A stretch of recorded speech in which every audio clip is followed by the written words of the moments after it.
Assalamualaikum teman-teman, apa kabar semuanya?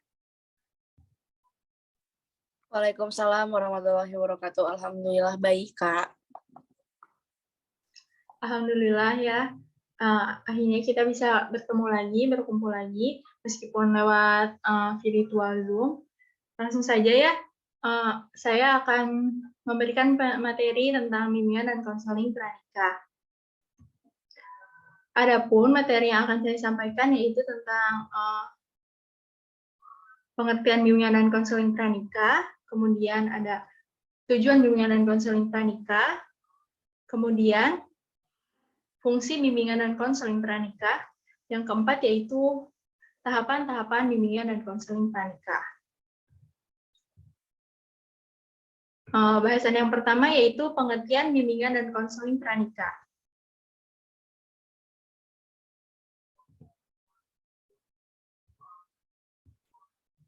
Menurut Sofyan, bimbingan pranikah merupakan upaya untuk membantu calon suami dan calon istri oleh pembimbing sehingga mereka dapat berkembang dan mampu memecahkan masalah yang dihadapinya melalui cara-cara yang menghargai, toleransi, dengan komunikasi yang penuh pengertian sehingga tercapai motivasi keluarga, perkembangan, kemandirian, dan kesejahteraan seluruh anggota keluarga. Sedangkan menurut Santika, yaitu bimbingan pranikah merupakan suatu pola bimbingan yang ditunjukkan untuk membantu atau memahami dan menyikapi konsep pranikah dalam hidup berkeluarga, sehingga tugas-tugas perkembangan dan nilai-nilai yang keagamaan sebagai rujukan dalam mempersiapkan pranikah yang mereka harapkan. Kemudian, tujuan bimbingan dan konseling pranikah yaitu menurut Bremer dan Sostrom, tujuannya adalah untuk membantu partner atau klien untuk mencapai pemahaman yang lebih baik sehingga masing-masing pasangan dan tuntutan perkawinannya. Kemudian menurut teori Fakih, yaitu yang pertama, yaitu membantu dalam memecahkan permasalahan yang akan timbul dan mengatasi problem yang berkaitan dengan pernikahan yang meliputi. Yang pertama yaitu memahami hakikat pernikahan dalam agama Islam. Kemudian yang kedua yaitu tujuan pernikahan menurut agama Islam. Yang ketiga yaitu memahami persyaratan-persyaratan dalam agama Islam. Kemudian yang keempat yaitu memahami dirinya untuk menjalankan pernikahan dalam agama Islam. Kemudian ada tujuan yang kedua yaitu membantu individu untuk memecahkan permasalahan yang berkaitan dengan pernikahan, yang meliputi yang pertama yaitu membantu individu atau klien untuk memahami permasalahan yang sedang dihadapinya. Kemudian yang kedua yaitu membantu individu atau klien untuk memahami kondisi dirinya sendiri dan keluarga serta lingkungan masyarakat sekitarnya. Kemudian yang ketiga yaitu membantu individu menetapkan pilihan upaya penyelesaian atau memecahkan masalah yang sedang dihadapinya. Kemudian yaitu membantu individu memelihara situasi dan kondisi pernikahan agar tetap baik, yang meliputi memelihara situasi dan kondisi rumah tangga yang awalnya mempunyai permasalahan dan telah teratasi agar tidak timbul lagi menjadi permasalahan. Kemudian yang kedua yaitu mengembangkan situasi dan kondisi pernikahan agar menjadi rumah tangga yang sakinah, mawadah, dan warohmah. Nah, kemudian sedangkan menurut Latifun, tujuan bimbingan dan konseling pranikah yaitu yang pertama yaitu memiliki komitmen yang kuat dalam mengamalkan nilai-nilai keimanan dan ketakwaan kepada Allah Subhanahu wa taala baik dalam kehidupan pribadi, keluarga, teman, dan masyarakat. Kemudian yang kedua yaitu memiliki akhlakul karimah sebagai calon ibu dan calon ayah dan melaksanakan serta memelihara hak-hak dan kewajiban masing-masing. Kemudian yang ketiga yaitu memiliki pemahaman tentang irama kehidupan yang bersifat fluktuatif, antara lain yaitu menyenangkan dengan yang tidak menyenangkan atau anugerah dengan yang tidak musibah, serta mampu meresapnya dengan sikap positif sesuai dengan syariat Islam. Kemudian yang keempat yaitu memiliki pemahaman dan penerimaan diri secara objektif dan konsultif, baik yang terkait dengan keunggulan maupun kelemahan, baik fisik maupun psikisnya. Kemudian yang kelima yaitu memiliki sikap positif atau respect terhadap diri sendiri dan pasangan maupun orang lain. Kemudian yang keenam yaitu memiliki kemampuan untuk mengambil keputusan secara efektif.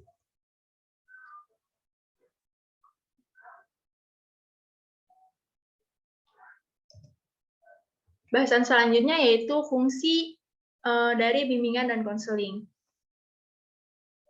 Pranikah.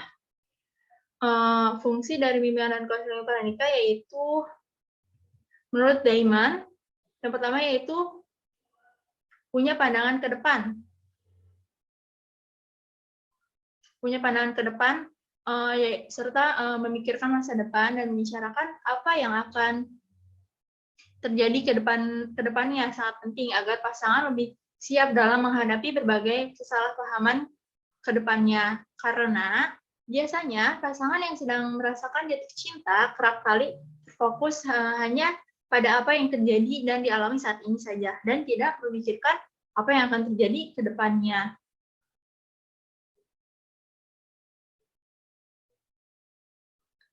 Nah, kemudian yang kedua yaitu lebih terarah.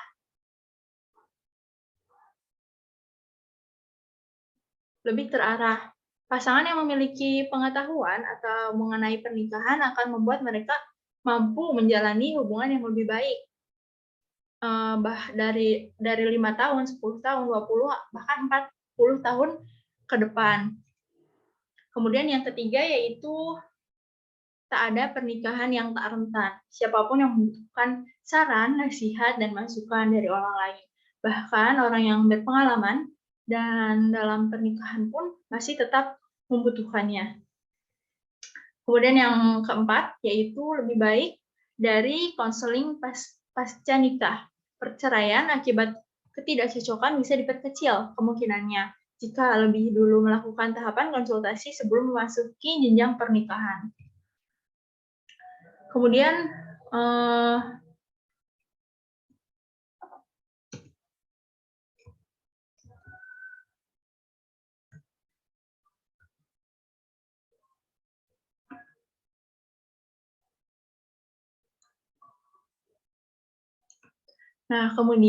yaitu mempermudah visi dua pribadi yang berbeda dan unik akan bersatu dalam pernikahan. Maka setiap pribadi memiliki cara pandang masing-masing dan memungkinkan menghadapi pertentangannya. Sehingga pasangan penting untuk mengklasifikasikan ekspektasi. Masing-masing mengenai pernikahan. Kemudian sebelum menikah juga butuh menjelaskan visi masing-masing, termasuk apa yang diyakinkan dan rencananya saat akan menikah nanti. Kemudian yang keenam yaitu membantu memahami keluarga pasangan. Ketika menikah, Anda akan berkomitmen untuk juga menikahi keluarga pasangan. Kemudian Anda perlu memahami seluruh anggota keluarga pasangan, termasuk pengasuhan dalam dua keluarga asal yang berbeda. Kemudian yang ketujuh yaitu mengulas finansial agar lebih terarah. Isu finansial merupakan hal yang krusial yang perlu didiskusikan pasangan sebelum menikah. Bagaimana kondisi perencanaan finansial di masa lalu, saat ini, dan masa depan. Anggaran tabungan dan pengelolaan penting dibicarakan sebelum menikah. Kemudian yang kedelapan yaitu mengasah kemampuan berkomunikasi. Dari berkomunikasi yang baik, bagaimana Anda dan pasangan menghadapi konflik juga tergantung pada kebutuhan komunikasi. Kemampuan mendengarkan penting dimiliki pasangan yang menikah jika ingin memiliki hubungan yang lebih kuat. Mengurangi risiko perceraian. Pada 2006 oleh Satlai dan Amato yang mencatat pasangan yang menjalani konseling pranikah, kecil kemungkinannya bercerai itu sekitar 31% host yang menyebutkan konseling pranikah itu mengurangi risiko perceraian hingga dari 50% menjadi 20%. Kemudian poin selanjutnya yaitu memiliki kemampuan menyelesaikan konflik. Selain rendahnya kemampuan pasangan mencari solusi masalah dan menyelesaikan konflik, masalah yang terjadi dalam hubungan pernikahan juga berasal dari masalah berkomunikasi. Nah, melalui bimbingan konseling pranikah ini, mereka dapat belajar cara berkomunikasi yang baik dan meningkatkan kemampuan dalam menyelesaikan konflik tersebut. Kemudian yang selanjutnya yaitu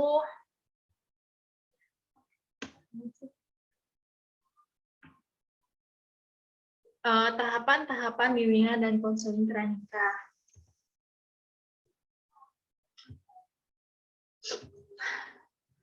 Yang pertama yaitu tahap persiapan.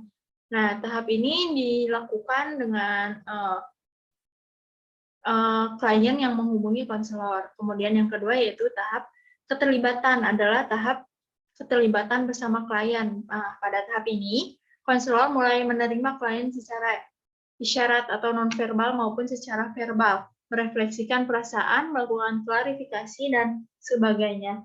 Kemudian tahap ketiga yaitu menyatakan masalah, yaitu menetapkan masalah yang dihadapi oleh pasangan. Oleh karena itu, harus jelas apa saja masalahnya, siapa yang bermasalah, apa indikasinya, apa yang telah terjadi, dan sebagainya.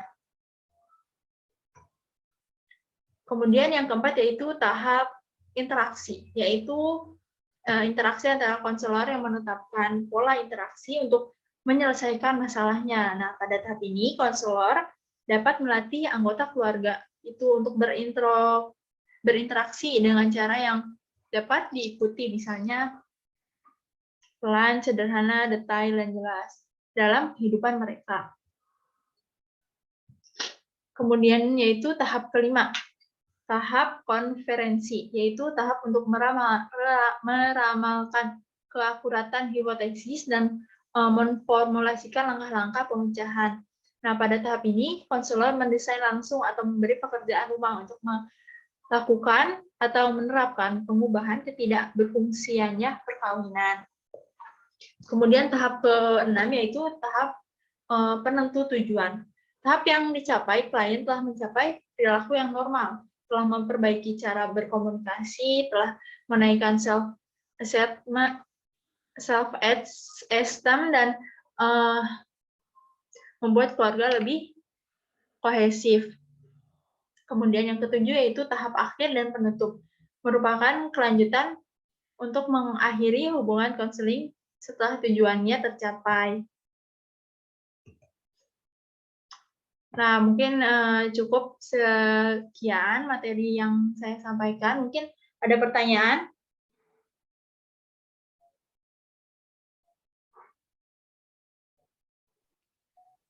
Cukup aja, Kak. Cukup aja ya. Nah, terima kasih teman-teman sudah meluangkan waktunya. Alhamdulillah ya, udah siang juga. Ditutup saja dengan doa. Robbana atina fid dunya hasanah wa fil akhirati hasanah wa qina adzabannar. Assalamualaikum warahmatullahi wabarakatuh.